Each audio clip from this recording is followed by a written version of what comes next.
Tenemos la definición de los siguientes conceptos. Como primer concepto tenemos lo que es un antimicrobiano. Un antimicrobiano puede ser una sustancia natural o sintética que va a ser utilizada principalmente para el tratamiento de lo que son las enfermedades infecciosas. Como siguiente concepto tenemos lo que es un antiséptico. Un antiséptico es un tipo de desinfectante que cuando se aplica en superficies del cuerpo o en tejido expuesto, su función principal se encarga de destruir o de inhibir el crecimiento de microorganismos en lo que es el tejido expuesto, pero sin causar algún tipo de efecto lesivo. Luego tenemos lo que es un desinfectante. Un desinfectante es un tipo de agente químico que destruye o inhibe el crecimiento de los microorganismos patógenos, ya sea que estos se encuentren en fase vegetativa o no esporulada.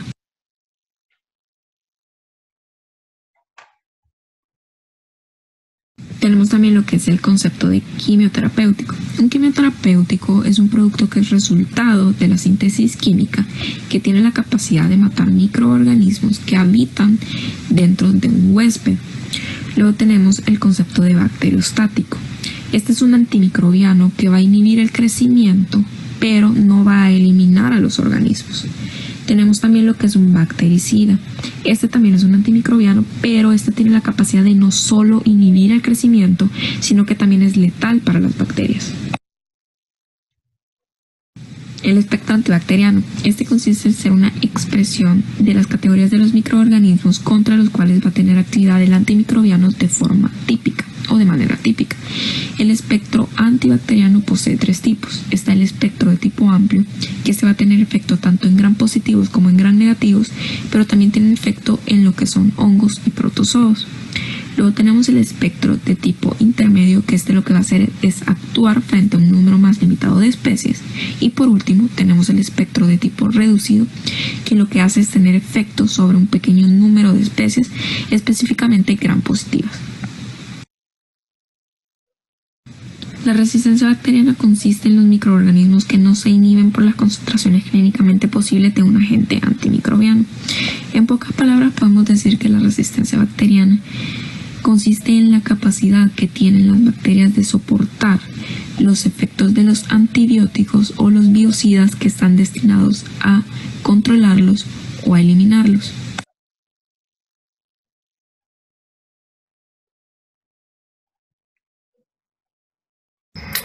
El triángulo de Davis hace la representación de la interacción del huésped, el agente infeccioso y el antimicrobiano.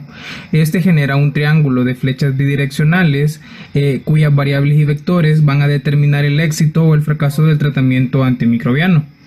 Este esquema sirve como un punto de partida para analizar cualquiera de los tres elementos clave del tratamiento antimicrobiano, que son los factores que influyen en la calidad del tratamiento antimicrobiano, que en estos podemos tener los factores que se presentan por parte del antimicrobiano, que son los principios de farmacocinética y farmacodinamia.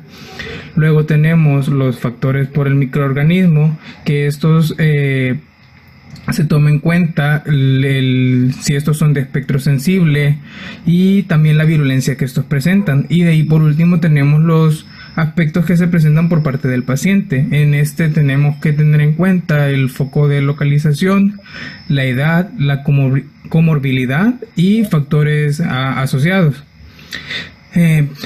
Juntando todo esto, podemos tener o determinar la acción terapéutica de qué factores va a depender, teniendo en cuenta la sensibilidad microbiana, el mecanismo de acción y la adecuada concentración del cáncer a nivel del plasma. El microorganismo puede responder a diferentes mecanismos, ya sea por resistencia o por acciones del huésped, como son la absorción, la distribución, el metabolismo y la excreción.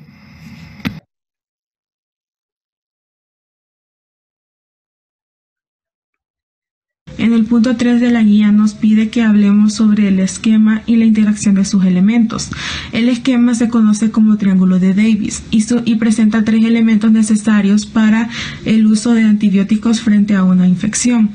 Su análisis va a ser necesario para la recomendación de un antimicrobiano óptimo, la dosis recomendada, vía de administración y la duración del tratamiento.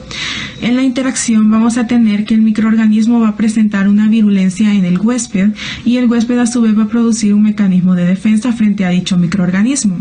En la interacción entre el microorganismo y el antibacteriano, tenemos que el antibacteriano va a producir cierta actividad que va a hacer que el microorganismo muera o que se inhiba su crecimiento, pero el microorganismo puede presentar resistencia ante esta actividad. Y en la interacción entre el huésped y el antimicrobiano, tenemos que el huésped va a producir su propia farmacocinética y de que el antimicrobiano a su vez tiene cierto nivel de toxicidad que se despliega en el huésped. Sin embargo, este no suele causarle daños al paciente.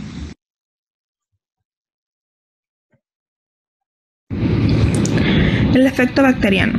Algunos agentes antimicrobianos pueden ser bacteriostáticos o bactericidas dependiendo de los siguientes factores, como lo son el tipo de germen, el crecimiento celular, el tipo de antibiótico, el tiempo de contacto y las características del medio.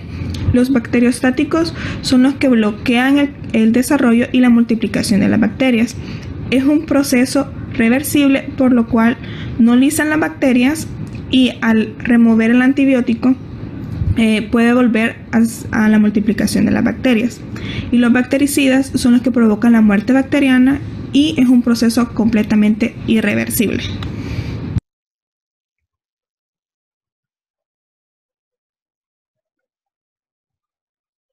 En el objetivo 6 vamos a hablar de los diferentes mecanismos de defensa de algunos microorganismos, de los microorganismos ante las diferencias antimicrobianas.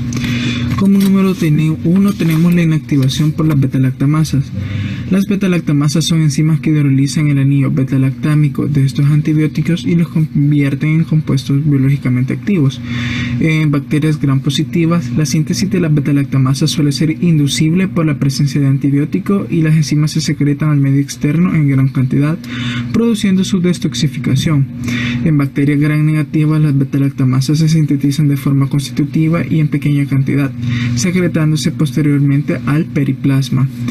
Luego tenemos la modificación de los sitios de acción, que se ha descrito como el sitio de acción de los betalactámicos. Es un grupo de proteínas con actividad en la biosíntesis de mureína, que se denomina BPB, o proteínas fijadoras de betalactámicos.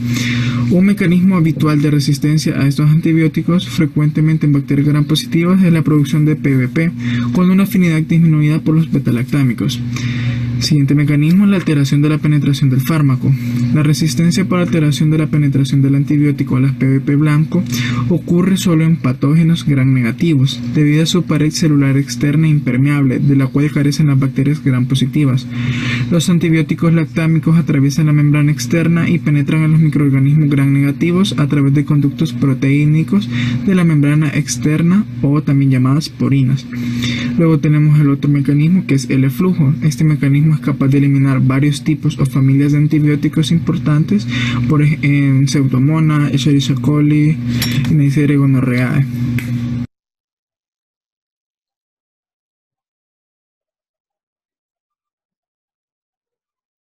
Los microorganismos resistentes a la mayoría de los antimicrobianos también se conocen como ultrarresistentes o multiresistentes. La resistencia de los microorganismos ante los antimicrobianos se va a ver facilitada principalmente por el uso inadecuado de medicamentos. También al automedicarse, al compartir tratamiento con otros pacientes, también ante los medicamentos de mala calidad, prescripciones erróneas, deficiencias en la prevención y sobre todo en el control de las infecciones, son de los factores que más van a facilitar la aparición y la propagación de lo que es la farmacoresistencia.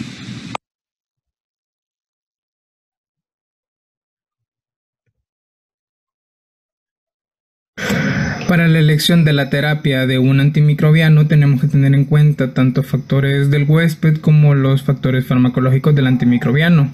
En los factores del huésped, como primer punto, tenemos si el paciente presenta enfermedades concomitantes, ya sea que esté presente SIDA, si tiene una neutropenia por quimioterapia, si éste ha tenido un trasplante de órganos, o si éste presentó una enfermedad renal o hepática. También se toma en cuenta si el paciente está en un tratamiento con fármacos inmunosupresores. Luego tenemos a los efectos adversos del medicamento. También tenemos una eliminación alterada. Esta puede estar condicionada genéticamente, o también usualmente se presenta porque el paciente presenta un deterioro en la función renal y hepática por una enfermedad subyacente. También tenemos que tener en cuenta la edad del paciente, si es mujer, si esta se encuentra en un estado gestacional. Luego tenemos por último tenemos la exposición epidemiológica. Por ejemplo, en esta tenemos que tener en cuenta si el paciente ha estado en contacto con familiares enfermos, si ha viajado, si ha estado hospitalizado previamente, si presenta cierta exposición ocupacional o simplemente porque tiene una nueva pareja sexual. Y luego tenemos los factores farmacológicos. Como primer punto de estos tenemos la cinética de absorción, eliminación y distribución. Luego tenemos la capacidad del medicamento para ser enviado al sitio de la infección. Luego la toxicidad potencial del agente. Y por último tenemos las interacciones farmacocinéticas y farmacodinámicas con otros fármacos.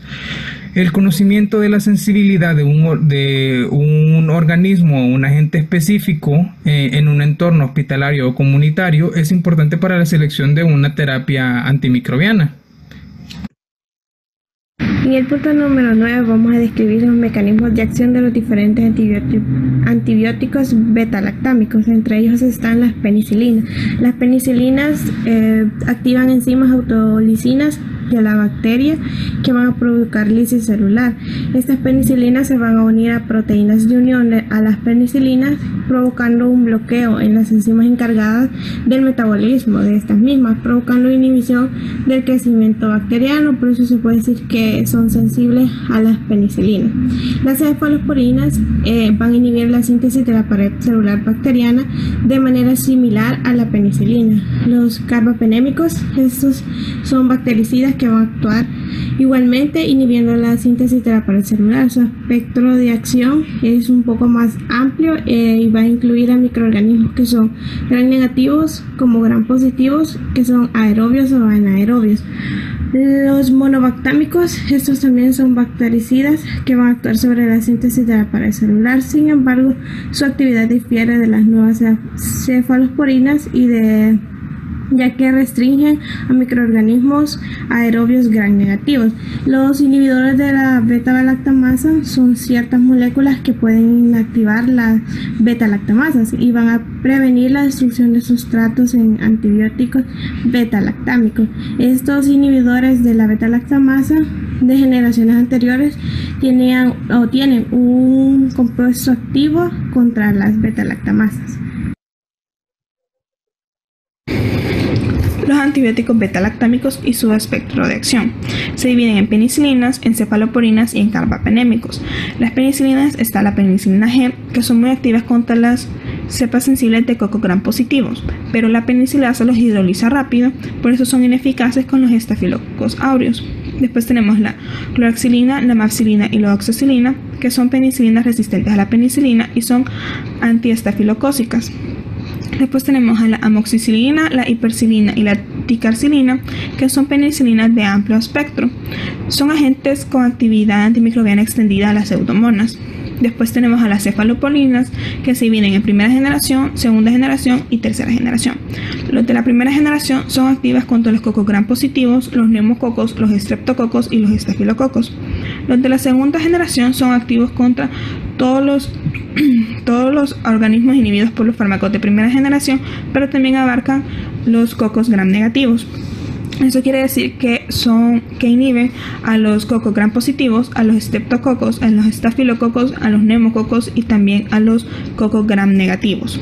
Los de la tercera generación tienen una mayor cobertura de gram negativos y algunos atraviesan la barrera hematoencefálica. Después tenemos los carbapenémicos, que poseen el máximo espectro antimicrobiano.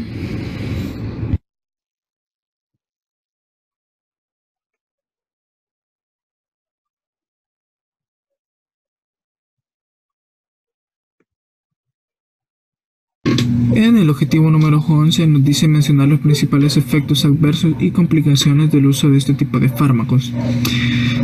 Como número 1 tenemos la reacción de hipersensibilidad. Entre las distintas manifestaciones que pueden aparecer se encuentra el exantema maculopapular, el exantema urticariforme, fiebre, broncoespasmos, vasculitis y enfermedad del suero. El cuadro se desencadena al romperse el anillo betalactámico, que se convierte en una actena o un determinante antigénico. Como siguiente tenemos las alteraciones gastrointestinales. El ácido clavulánico incrementa la motilidad del intestino delgado, aunque no existen evidencias de que este sea un mecanismo productor de diarrea. La administración intravenosa de carbapenemas se asocia a una incidencia de náuseas y vómitos. Tenemos la toxicidad hematológica. Con escasa frecuencia se han descrito casos de neutropenia, disfunción plaquetaria y eosinofilia y alteración de la coagulación. Otro efecto es la toxicidad sobre el sistema nervioso central. Se han descrito convulsiones y monoclonías en los pacientes en tratamiento con dosis altas de benzilpenicilina o aminopenicilinas. Estos se observan fundamentalmente en pacientes con enfermedad subyacente del sistema nervioso central o que han tenido una función renal disminuida. Tenemos otro que es la toxicidad renal. Esta es de forma característica, aunque muy poco frecuente, pueden producir nefritis intersticial reversible, y la administración prolongada de los betalactámicos en forma de sales disódicas puede producir hipopotasemia por alteración de la secreción de hidrógeno y consiguientemente de potasio.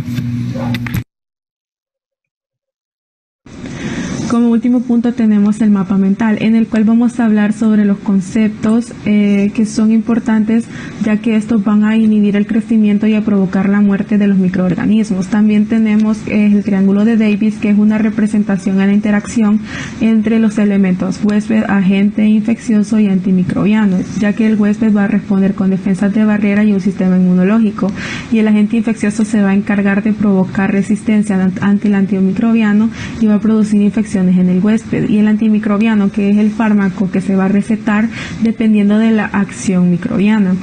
Tenemos que clasificar y describir los efectos bacterianos, como lo es el bacteriostático y el bactericida, el cual el bacteriostático de lo que se va a encargar es de bloquear el crecimiento y la multiplicación de la bacteria, y su efecto es reversible.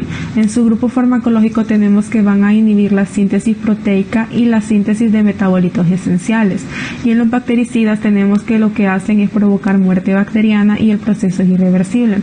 En su grupo farmacológico tenemos que van a inhibir la síntesis de la pared celular, van a alterar la función de la membrana celular y van a inhibir la función de los ácidos nucleicos. En el mecanismo de defensa de los microorganismos o los antimicrobianos tenemos que se pueden incluir las adquisiciones de genes, las mutaciones por presión antibiótica y la inducción constitutiva.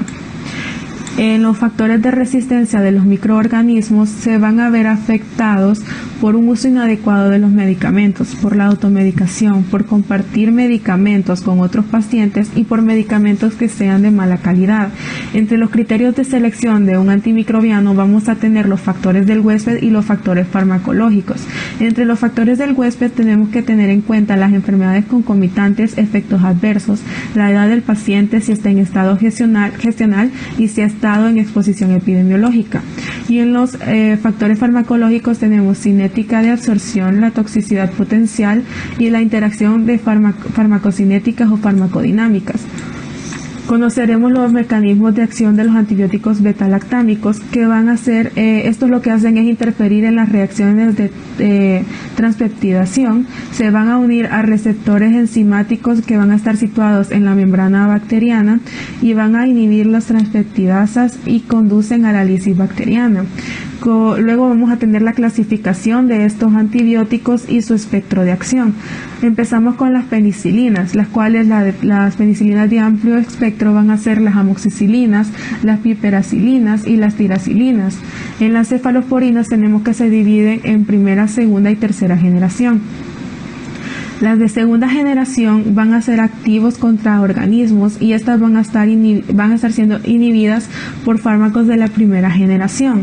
En la de tercera generación tenemos que tienen mayor cobertura de gram negativos y algunas atraviesan la barrera hematoencefálica.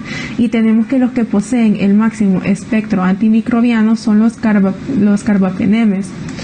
Los principales efectos adversos y las complicaciones del uso de este tipo de fármacos van desde reacciones de hipersensibilidad, alteraciones gastrointestinales, toxicidad hematológica, toxicidad sobre el sistema nervioso central y la toxicidad renal.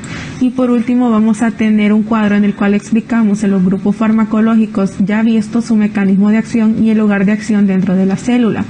Entre los grupos farmacológicos vamos a tener los beta-lactámicos, en los cuales van a estar incluidos las cefalosporinas, los carbapenemes y los monobactémicos. También tenemos las penicilinas y los inhibidores de las lactamasas betas. Todos estos van a llegar a actuar a la pared celular.